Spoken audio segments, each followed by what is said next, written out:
개역성경 816페이지 시편 22편 1절에서 마지막 31절까지 말씀을 먼저 천천히 우리 말씀을 또 함께 읽도록 하겠습니다. 시작.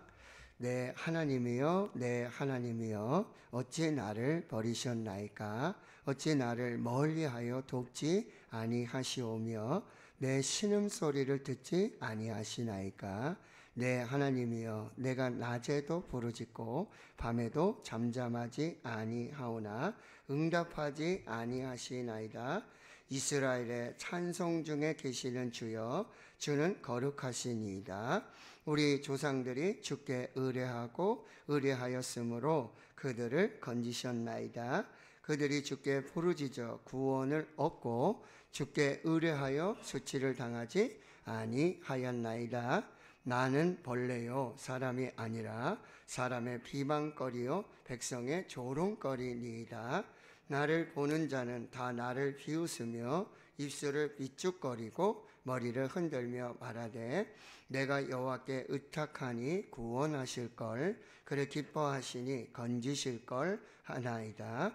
오직 주께서 나를 모태에서 나오게 하시고 내 어머니의 젖을 먹을 때에 의지하게 하셨나이다. 내가 날 때부터 주께 맡긴 바 되었고 모태에서 나올 때부터 주는 나의 하나님이 되셨나이다. 나를 멀리하지 마옵소서. 환난이 가까우나 도울 자 없나이다. 많은 황소가 나를 애워싸며 핫산의 힘센 소들이 나를 둘러쌌으며 내게 그 입을 벌림이 찢으며 부르짖는 사자 같으니이다. 나는 물같이 쏟아졌으며 내 모든 뼈는 어그러졌으며 내 마음은 밀랍 같아서 내 속에서 녹았으며 내 힘이 말라 질그릇 조각 같고 내 혀가 입천장에 붙었나이다. 주께서 또 나를 죽음의 진토 속에 두셨나이다. 개들이 나를 애워쌌으며 악한 무리가 나를 둘러 내 수족을 찔렀나이다. 내가 내 모든 뼈를 셀 수 있나이다. 그들이 나를 주목하여 보고 내 겉옷을 나누며 속옷을 제비 뽑나이다. 여호와여 멀리하지 마옵소서. 나의 힘이시여 속히 나를 도우소서. 내 생명을 칼에서 건지시며 내 유일한 것을 개 세력에서 구하소서. 나를 사자의 입에서 구하소서. 주께서 내게 응답하시고 들소의 뿔에서 구원하셨나이다. 내가 주의 이름을 형제에게 선포하고 회중 가운데서 주를 찬송하리이다. 여호와를 두려워하는 너희여, 그를 찬송할지어다. 야곱의 모든 자손이여, 그에게 영광을 돌릴지어다. 너희 이스라엘 모든 자손이여, 그를 경외할지어다. 그는 곤고한 자의 곤고를 멸시하거나 싫어하지 아니하시며 그의 얼굴을 그에게서 숨기지 아니하시고 그가 부르짖을 때에 들으셨도다. 큰 회중 가운데에서 나의 찬송은 주께로부터 온 것이니 주를 경외하는 자 앞에서 나의 서원을 갚으리이다. 겸손한 자는 먹고 배부를 것이며 여호와를 찾는 자는 그를 찬송할 것이라. 너희 마음은 영원히 살지어다.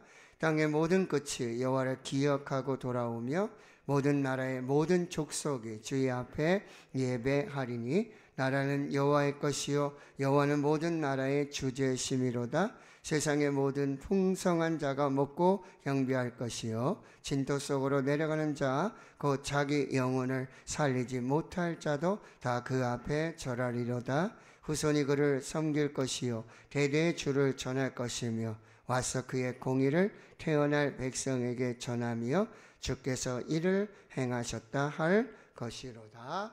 아멘.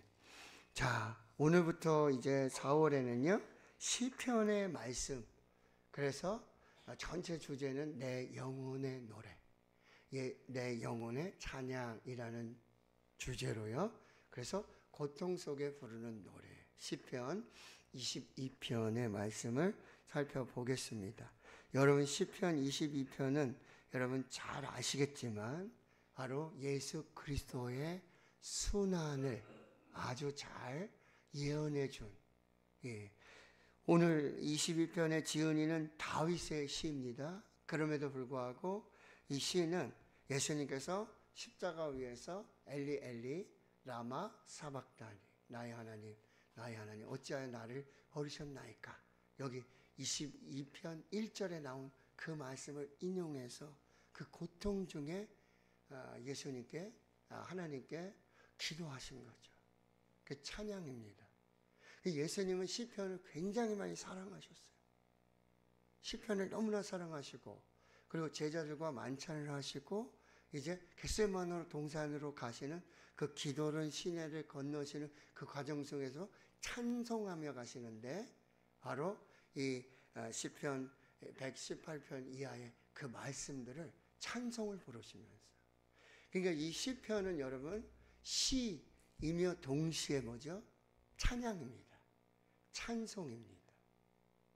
그래서 이 찬양으로 여러분들이 이 말씀을 묵상하며 기도하며 찬양하는 것, 이건 아주 영성 생활의 경건 훈련에 아주 유익한 그런 훈련의 방법 중에 하나라고 한다는 거예요. 그래서 시편을 어떤 목사님은 이렇게 말해요.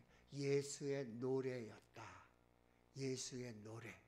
그것이 시편이었다. 이렇게까지 말씀하고 있어요. 자, 오늘은 고통 속에 부르는 노래. 자, 질문 한번 드려볼까요?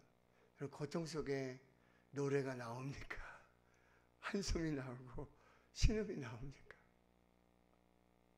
고통 속에 노래하는 게 쉽지 않아요. 만약에 고통 속에 노래하고 돌아다니면 저 미친 사람 아니야? 라고 생각할 수 있을 거예요. 만약에 제가 그렇게 병원에 가서 제가 노래하고 막 쌩긋쌩긋 웃으면서 노래하고 목사님이 뭐 이렇게 되신 거 아닌가? 고통 속에 아주 당연하게 신음이 나오고 탄식이 나오고 절망이고요, 낙심이고요, 불평이 나오는 게 아주 당연합니다. 고통 속에 노래할 수 있을까? 이 노래라는 개념보다 찬송할 수 있을까? 찬양할 수 있을까? 그런데 여러분, 많은 위대한 신앙인들은요, 고통 속에 뭘 했어요? 찬송을 불렀어요. 하박국 선지자 이야기 아시잖아요. 비록 무화과 나무가 무성하지 못하고 감람나무에 소출이 없고 밭에 식물이 없고 우리의 양이 없을지라도 나는 여호와로 인하여 즐거워하며 나의 구원의 하나님으로 인하여 기뻐하리로다. 여러분, 그거 우리 막 박수 치면서 찬송하잖아요. 무화과 나무 잎이 막 찬양도 막 뜨겁고 그렇죠? 막 그러잖아요. 근데 그 가사는요, 얼마나 하박국 선지자가 그 바벨론의 침공 앞에 있는 그 정체절명의 위기 상황 속에 그 부르는 찬양은요, 그 가사는요, 그 말씀은 결코 가볍지 않습니다.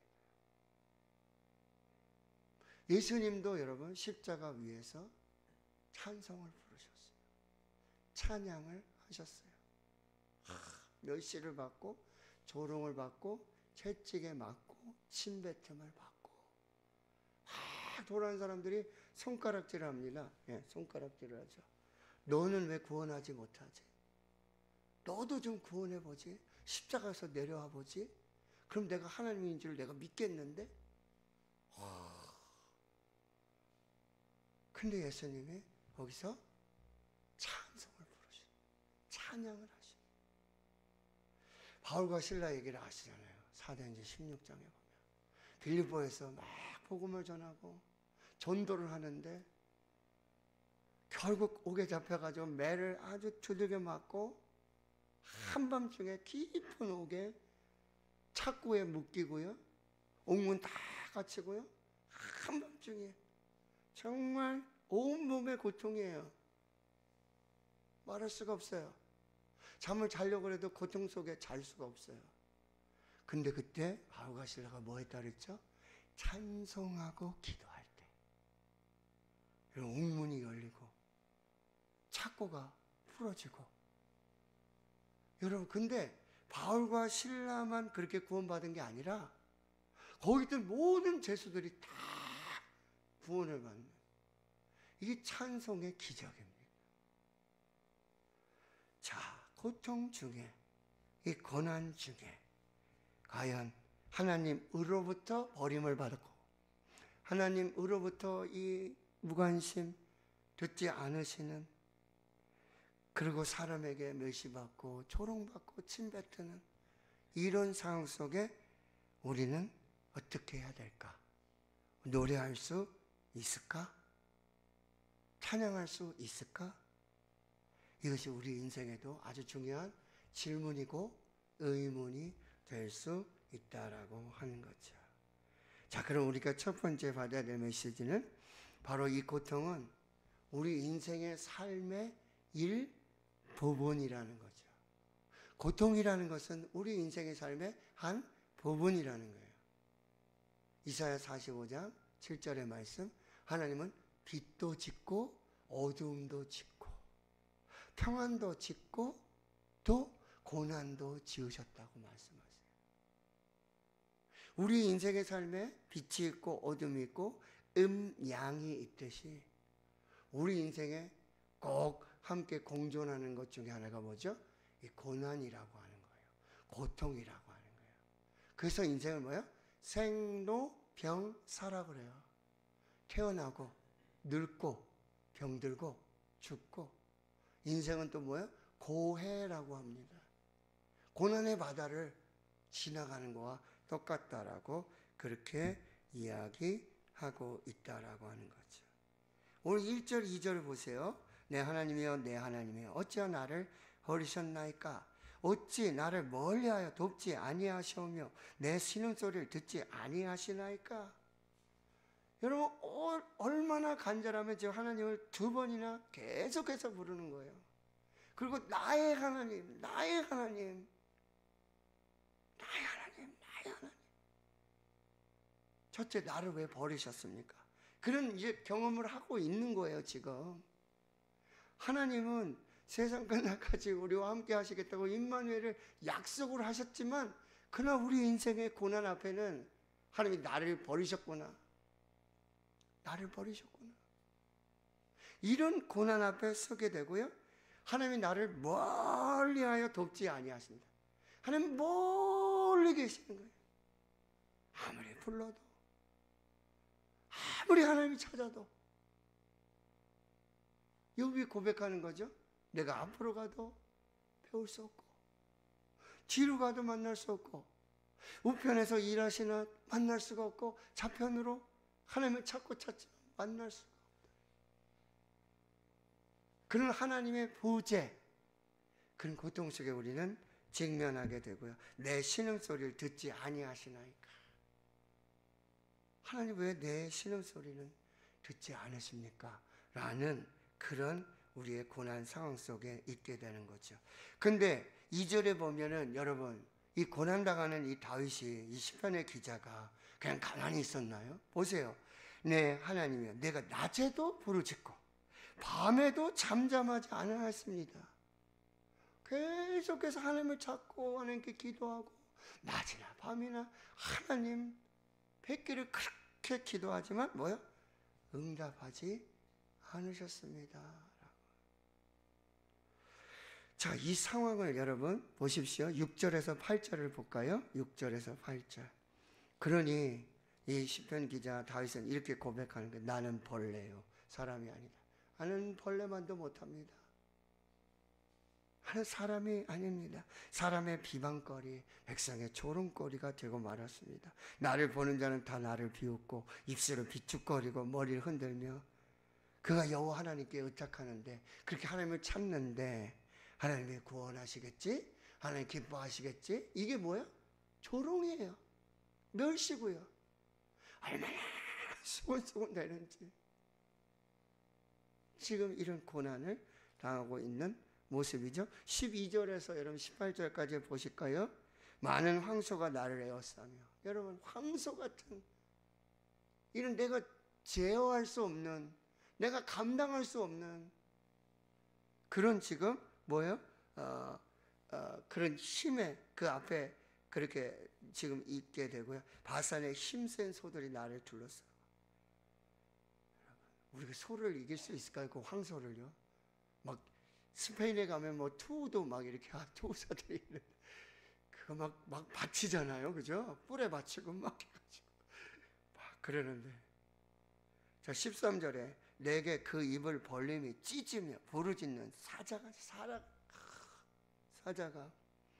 나는 물같이 쏟아졌고 내 모든 뼈는 어그러졌고 내 마음은 밀랍같이 내 속에 녹았고 내 힘이 말라 질그릇 조각 같고 내 혀가 입천장에 붙었나이다. 주께서 또 나를 죽음의 진토 속에 두셨나이다. 개들이 나를 에워싸고 악한 머리가 나를 둘러 내 수족을 찔렀나이다. 내가 내 모든 뼈를 셀 수 있나이다. 그들이 나를 주목하여 보고 내 겉옷을 나누며 속옷을 제비 뽑나이다. 참 비참한,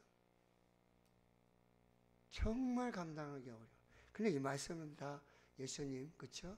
그 메시아 고난에 다 포함되는 그런 말씀이라고 한다는 거죠. 자, 이 고난은요, 우리가 성경에서 여러분 오해하지 말할 게 뭐죠? 무슨 죄를 지었냐. 욥이 고난을 당하니까 친구들이 와서 다 하는 얘기가 인과 응보다. 너 죄 있지?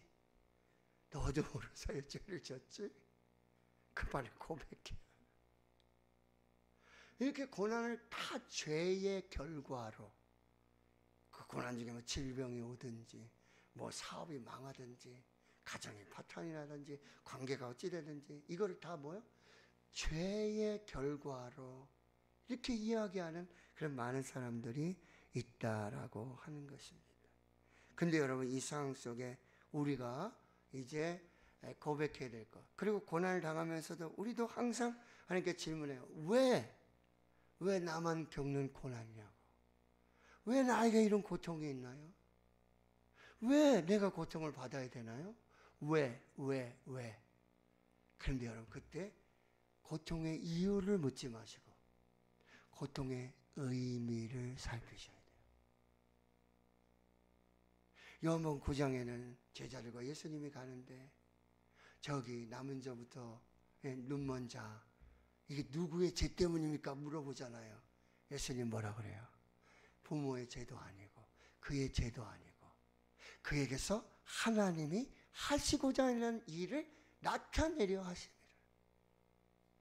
고난의 이유를 묻지 마시고 고난의 의미를 물으십시오. 그 고난이 해석이 됩니다. 그럼 고난이 해석되면 이건 더 이상 고난이 아닙니다. 할렐루야. 이것은 나를 훈련시키시는 것이고 나를 하나님께로 더 가까이 인도하시는 하나님의 방법이고 이것을 통해서 더 좋은 것을 주시기 위한 하나님의 고난의 놀라운 신비를 우리가 경험하게 되는 거예요. 그래서 시편 119편 71절 고난당한 것이 내게 유익이라 내가 이로써 주의 율례를 배우게 되었나이다. 할렐루야. 고난은요 누구에게나 있습니다. 죄인에게만 있는 게 아니에요. 뭘 잘못해서 하나님 벌 주시는 것도 아니에요. 나사로가 병들어 죽게 되었을 때 예수님이 말씀하셨어요. 하나님의 영광을 위한 것이라 말씀하셨어요. 고난을 여러분 잘 해석하십시오. 고난의 의미를 잘 발견하십시오. 고난은 유익이 되고 고난은 축복이 되고 고난은 은혜가 될 줄 믿습니다. 예. 그럼 이 고난 때 우리가 또 한 가지 생각해 봐야 될 것은 이때 고난을 묵상하지 말고 고난을 붙들고 있지 말고 문제를 붙들고 있지 말고 하나님께 소망을 두고 하나님을 붙들고 아멘 하이소 하나님을 붙들고 하나님만 바라보고 문제만 보지 말고 거기 문제에 그냥 막 파묻혀가지고 그 깊은 문제의 늪 속으로 들어가지 말고 거기서 여러분 하나님을 보시고 하나님을 붙들고 하나님을 소망하고 그러면 여러분이 말씀을 잘 보셔야 돼요. 이때 다윗은 어떻게 했는지 한번 볼까요? 3절에서 5절을 보겠습니다. 자, 이때 다윗은 뭘 선택해요? 찬송을 선택합니다. 찬송을 선택해요. 왜요? 이스라엘의 찬송 중에 계시는 주여. 하나님이 어떤 분이신지를 다윗은 묵상하기 시작했어요. 바로 이 고난 중에, 이 찬양 중에, 예배 중에 하나님이 함께 하시는 하나님이심을 믿게 된 거죠.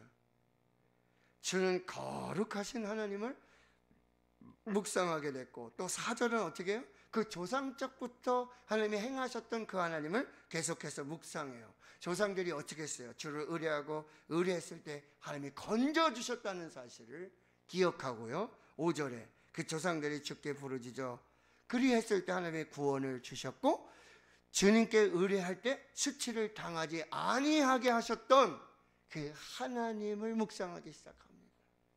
그 하나님을 붙들기 시작했다라고 하는 거예요. 고난을 붙들지 말고, 문제를 묵상하지 말고, 그 문제를 붙들고 살지 말고, 하나님이 누구시지?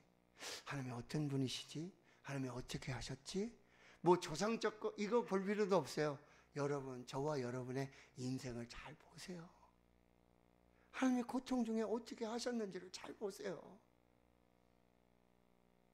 그러면 우리 하나님을 붙들고 기도하게 되는 거예요. 저 9절에서 11절을 보실까요?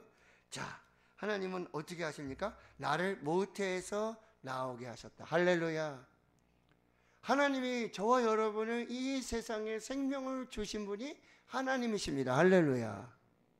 주신 이도 여호와시요, 거두시는 이도 여호와시고, 내가 모태에서 적신이 나왔사오니 적신으로 그리로 돌아가올지라. 할렐루야. 이것이 욥의 놀라운 신앙의 고백이었다는 거예요. 내가 어머니의 젖을 먹을 때에 의지하게 하셨나이다. 저 모태로부터, 태로부터 생명을 주셨고, 이 어렸을 때부터 나는 하나님을 의지하였습니다. 내가 날 때부터 주께 맡긴 바 되었고, 하나님께 맡겨진 인생이라는 걸 이제 깨닫게 되고, 모태에서 나올 때부터 주는 나의 하나님이 되셨습니다. 나를 멀리하지 마옵소서. 환난이 가까우나 도울 자 없나이다. 다 도울 자가 없습니다. 이것은 어떤 의미예요? 이제 도움을 주실 분은 하나님밖에 없습니다. 세상의 도움, 사람의 도움, 이건 아무 의미가 없습니다. 사람의 구원은 헛것입니다. 하나님 구원해 주십시오. 하나님 나를 도와주십시오. 나를 건져주십시오. 내 모태로부터 이 태어나서 자라면서 모든 삶을 함께 해주신 하나님, 나를 도와주십시오. 이 하나님을 묵상하고 있다라고 하는 거예요. 자, 19절부터 21절까지 볼까요? 여호와여 멀리하지 마옵소서. 나의 힘이시여 속히 나를 도우소서. 하나님이 뭐라고요? 나의 힘이라. 18편에 나의 힘이 되신 여호와여, 내가 주를 사랑하나이다. 주는 나의 반석이시고, 주는 나의 요새이시고, 나의 방패시고, 나를 건지실이시고, 나를 구원하실 하나님이신 줄을 믿습니다. 고백하는 거죠. 내 생명을 칼에서 건지시며 내 유일한 것을 개 세력에서 건져 주십시오. 나를 사자의 입에서 구하소서. 주께서 내게 응답하시고 들소의 뿔에서 건져 내셨나이다. 할렐루야. 고난을 묵상하지 말고, 하나님이 어떤 분이신가, 하나님이 어떤 일을 행하셨는가, 하나님께 소망을 하며 하나님을 붙들고 나아가는 이 다윗의 놀라운 믿음과 신앙이라고 하는 것. 시편 42편에 여러분, 내 영혼아 어찌하여 내가 낙심하며 내 속에서 어찌하여 불안해하는가. 너는 하나님께 소망을 두라. 그가 나타나 도우심으로 말미암아 내가 여전히 찬송하리로다. 할렐루야. 다윗의 고통은요 실제적입니다. 극심합니다. 너무나 힘듭니다. 그러나 여전히 그가 하나님을 붙들고 있다는 것, 여전히 하나님께 소망을 두고 있다는 것, 반드시 하나님이 구원하심을 경험하게 될 줄로 믿습니다. 자, 그럼 마지막에 여러분, 이제 어떤 상황 속에서든지, 모든 상황 속에서든지 여러분, 하나님이 누구이신지를, 또 하나님은 어떤 일을 하실 것인지를 찬양을 하십시오. 할렐루야. 모든 상황 속에서 어떤 상황 속에서든지 하나님이 누구신지를 찬양하시고 하나님이 어떤 일을 하실 것인지를 찬양하십시오. 찬양은 뭐였어요? 하나님을 인정하는 거예요. 하나님을 고백하는 거예요. 하나님께 영광을 돌리는 거예요. 그 하나님께 신앙의 고백을 드리는 거, 이게 찬양이에요. 그냥 여러분 고난 중에 할렐루야 찬양하세 이런 찬양도 찬양이지만 하나님은 나를 구원하시는 하나님이신 줄 믿습니다. 이게 찬양이에요. 하나님은 나의 유일한 도움이심을 믿습니다. 이게 찬양이에요.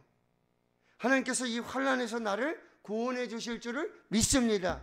이게 찬양이에요. 세상은 나를 구원하지 못하고 사람의 그 힘과 그 구원은 한계가 있더라도 하나님은 한계 없이 나를 도우시고 살려주시고 인도해 주실 줄을 믿습니다. 이게 찬양이에요. 지금 나의 상황은 하나도 변한 게 없어요. 여전히 고난이에요. 여전히 고통이에요. 그럼에도 불구하고 그 하나님을 찬양할 때 하나님의 구원의 역사가 나타나게 되어진다라고 하는 것입니다. 자, 이제 다윗은 어떻게 찬양을 했는지 보실까요? 22절부터 이제 보십니다. 자, 상황은 변한 게 없어요. 여전히 고난이에요. 고통이에요. 그러나 이 찬양의 믿음을 한번 보십시오. 내가 주의 이름을 형제에게 선포하고 회중 가운데서 주를 찬송하리이다. 아멘. 여호와를 두려워하는 너희여 그를 찬송할지어다. 야곱의 모든 자손이여 그에게 영광을 돌릴지어다. 너희 이스라엘 모든 자손이여 그를 경외할지어다. 아멘. 여러분, 자기 자신만 하나님을 찬양하는 것이 아니라 함께하는 모든 백성들에게, 모든 하나님의 자녀들에게 이 찬양할 것을 독려하고 격려하고 그렇게 함께 찬양하자고 그렇게 하나님 앞에 나아가는 것이지요. 그는 누굽니까? 하나님은 곤고한 자의 곤고를 멸시하거나 싫어하지 아니하시며 하나님의 그 얼굴을 그에게서 숨기지 아니하시고 그가 부르짖을 때에 들으셨도다. 아멘. 이 하나님을 찬양합시다. 이 하나님을 찬양합시다. 그렇게 나아가는 거죠. 큰 회중 가운데서 나의 찬송은 주께로부터 온 것이니 주를 경외하는 자 앞에서 나의 서원을 갚으리이다. 자, 이 다윗의 찬양이 어디에서 왔다고 말하고 있어요? 25절에 이 찬양의 근거가 어디라고요? 그렇죠. 주께로부터 온 것이다. 여러분, 한밤중에 바울과 실라에게 찬송을 주신 분이 누구십니까? 하나님이 주신 거예요. 상황은, 형편은, 상황은 도저히 찬양할 수 없는 상황이에요. 그러나 그 속에 함께 하시고 함께 하시는 성령께서 찬송을 주신 거예요. 이게 욥에게 주신 찬양이에요. 상황은 하나도 변하지 않아요. 더 힘들어요. 그런데 이 나의 찬송을 주께로부터 받은 그 찬양을 올려드리게 되는 거죠.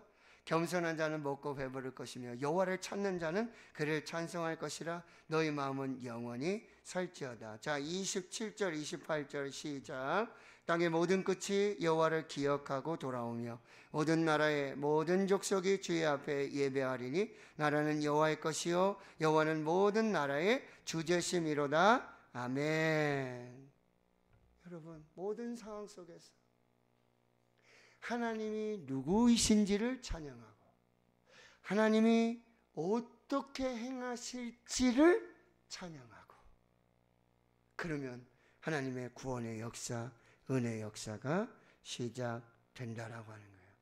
다윗은 이 고통 속에서 그의 시선을 하나님께로 향하고 그의 시선을 오직 하나님께로 향하고 그 입술의 불평과 원망을 버리고 찬양을 그 입술에 담아서 하나님을 찬양하는 그 모습을 보여주고 있다라고 하는 거죠.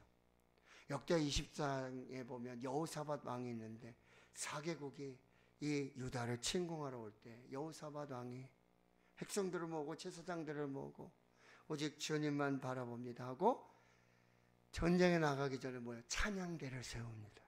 거룩한 옷을 입히고 그리고 그 전쟁을 하며 여호와께 감사하세. 그는 선하시며 그 인자하심이 영원함이로다. 여러분, 4개국이 연합해서 지금 많은 병력들을 데려오는데 그 찬송의 첫 번째가 뭐죠? 여호와께 감사하세.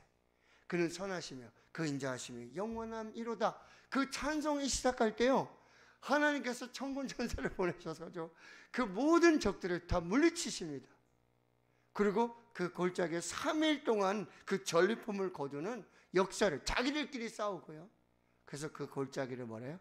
브라가 골짜기, 송축 골짜기, 찬양 골짜기, 기쁨의 골짜기라 명령하세요. 여러분, 찬송을 부르세요. 놀라운 일이 생깁니다. 찬송을 부르세요. 기적이 일어납니다. 찬송을 부르세요. 하나님이 구원하십니다. 언제요? 고통 속에, 고난 속에. 여러분, 찬송 중에 하나님 역사하여 주심을 꼭 기억하시기를 바랍니다. 자, 이제 결론입니다. 우리가 찬양할 수 있는 이유, 고통 중에도, 이 고통 중에도 찬송으로 노래 부를 수 있는 이유, 여러분, 하나님이 모든 것을 주관하심을 믿으시길 축원합니다. 모든 것이 하나님의 주권 아래에 있음을 믿으시기를 축원합니다. 모든 상황에는 하나님의 선한 목적이 있음을 믿으시길 축원합니다. 그리고요, 궁극적으로 예수 그리스도께서 십자가 위에서 이 모든 고난과 고통을 승리하셨는 줄을 믿으시길 축원합니다. 이미 승리한 싸움이야.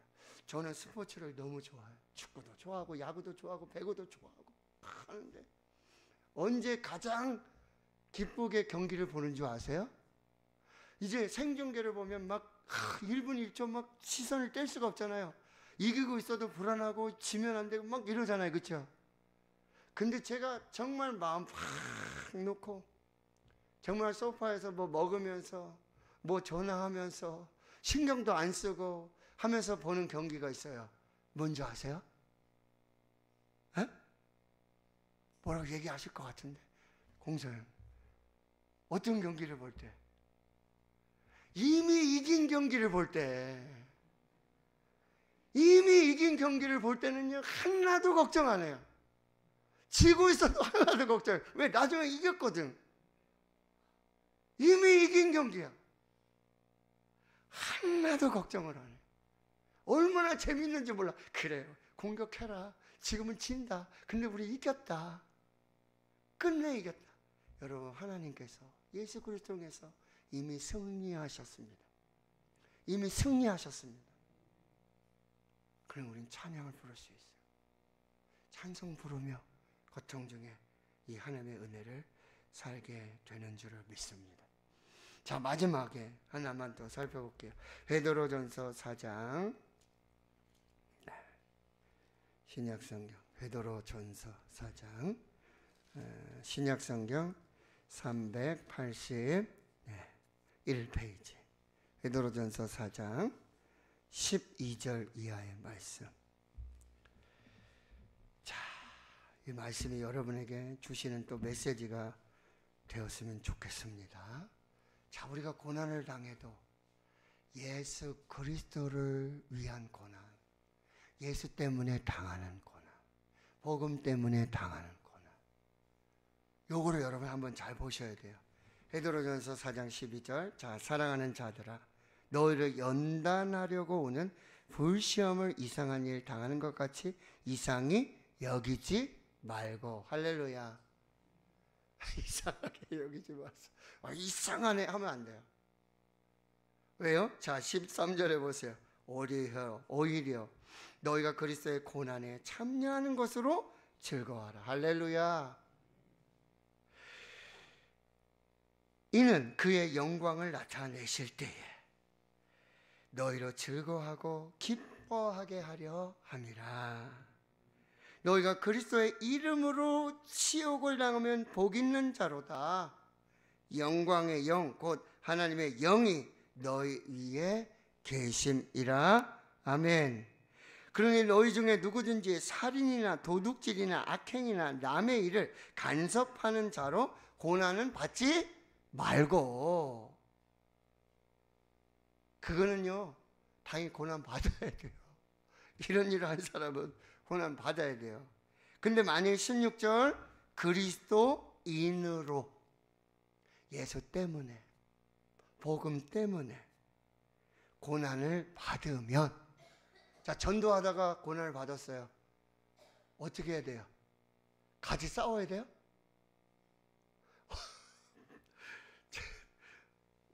뭐 이렇게 참 봤는데 뭐 굉장히 시끄러워요. 봤더니 한 분은 예수 믿으라고, 영접하면 구원받는데 왜 영접을 안 하냐고 막 피를 토하면서 전도를 하시고, 아유, 내가 안 영접하겠다는데 왜 그러세요? 그만 가세요. 됐어요. 하는데도 왜 영접하면 하나님의 자녀가 되는 권세를 받는데 왜 영접을 안 하냐고 막 그렇게 하시는 거예요. 아버지, 아유, 저렇게 전도하실 필요는 없는데, 저렇게까지 그러실 필요는 없는데 하면서 이렇게 지나가는데, 여러분 보세요. 만약 그리스도인으로 고난을 받으면, 복음을 전하다가 예수 때문에, 복음 때문에 고난을 받으면 뭐 하지 말고, 부끄러워하지 말고 도리어 어떻게 하라고요? 그 이름으로 하나님께 영광을 돌리라. 자, 19절 같이 읽습니다. 시작. 그러므로 하나님의 뜻대로 고난을 받는 자들은 또한 선을 행하는 가운데에 그 영혼을 미쁘신 창조주께 의탁할지어다. 아멘. 자, 마지막이에요. 그리스도인 고난 받을 수 있어요, 없어요? 그리스도인들도 고난을 받습니까, 안 받습니까? 받습니다. 그런데 정말 귀한 고난은 그리스도인으로, 그리스도 때문에, 복음 때문에, 예수 때문에 고난을 받을 수도 있습니다. 그러나 그때 기뻐하십시오. 하나님의 영광 가운데 우리의 그 고난을 영광으로 바꿔주시는 그 은혜를 주실 줄로 믿습니다. 복음 때문에 받는 고난은 여러분 정말 우리에게 상급이 되고 우리에게 놀라운 은혜와 축복이 됨을 기억하시고, 인생의 고난 속에서 문제를 묵상하지 마시고, 왜? 이유를 묻지 마시고, 하나님 주신 고난의 의미를 잘 살피십시오. 그리고 하나님을 묵상하시고 하나님께 소망을 두시고, 또 어떤 상황일지라도, 어떤 문제일지라도 하나님이 누구신지를 찬양하고 하나님이 어떻게 도우실지를 찬양하십시오. 고통을 찬송으로 바꾸십시오. 고통을 믿음으로 해석하십시오. 이 고통 중에 하나님의 크고 놀라운 역사를 이루게 하시고 그 하나님을 경험하게 해주시고 하나님을 영원토록 찬양하는 그 귀한 은혜로 함께 해주실 줄을 믿습니다. 아멘. 찬송가 200